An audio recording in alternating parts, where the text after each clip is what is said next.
ఈ మధ్య కాలంలో ఇటువంటి విషయాలు వింటున్నప్పుడు చాలా బాధ కలుగుతుందండి. దీని గురించి వింటూ మాట్లాడకుండా ఉండలేకపోతున్నాను. భార్య సమస్తము విడిచిపెట్టి, కుటుంబాన్ని విడిచిపెట్టి, అందరినీ కాదని భర్త దగ్గరికి వస్తుంది.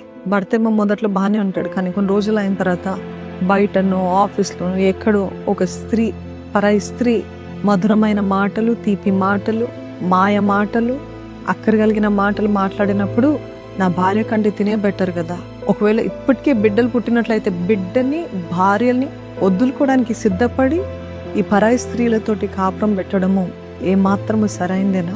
అదే రీతి పురుషులు కూడా, భర్తలు కూడా రాత్రింపగలు కుటుంబం కోసం కష్టపడి, ప్రయాసపడి, వారిని ఎలాగ పోషించాలి, ప్రతి అవసరతలు ఎలాగ తీర్చాలని కష్టపడి వెళ్ళి వచ్చేసరికి భార్యలేమో పరాయి పురుషులతోటి సంబంధం పెట్టుకోవడము, నా భర్త కంటే తనే బెటర్ కదా అంటూ భయంకరమైన నీచమైన స్థితిలోకి దిగజారిపోతున్నారు. వ్యభిచారం చేసే వారి సంగతి పక్కన పెడితే, ఎవరైతే అన్యాయం చేయబడుతున్నారో ఆ స్త్రీ కానీ పురుషుడు కానీ, ఒక్కసారి వారి హృదయం గురించి ఆలోచించారా? వారి హృదయం ముక్కలు ముక్కలుగా పగలగొట్టబడ్డది.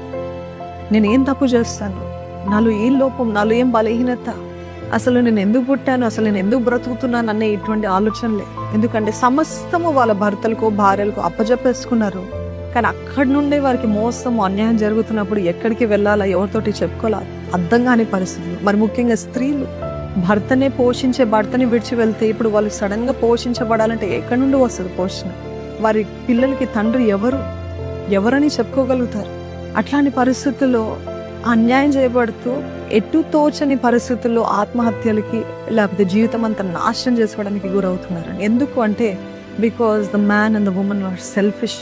when they're selfish and they went after their own heart's desires. కానీ వాక్యం తెలియజేస్తుంది, హెబ్రీయులకి రాసిన పత్రిక 13:4 వివాహము అందరూ గౌరవించేదిగా, దాంపత్యము పవిత్రంగా ఉండనివ్వండి.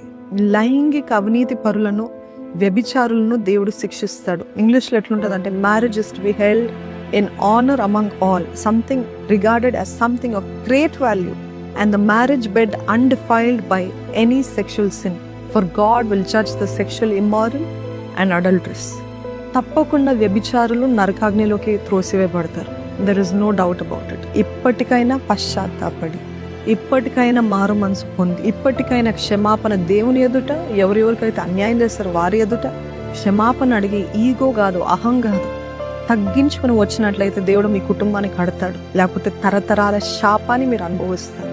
అదేవిధంగా మీరు అన్యాయం చేయబడిన వారైతే నమ్మండి, ఇది మీ తప్పు కాదు. ఎదుటివారి పాపము, ఎదుటివారి లోపము, ఎదుటివారి బలహీనత, ఎదుటివారు అపవాది ఉచ్చులో పడి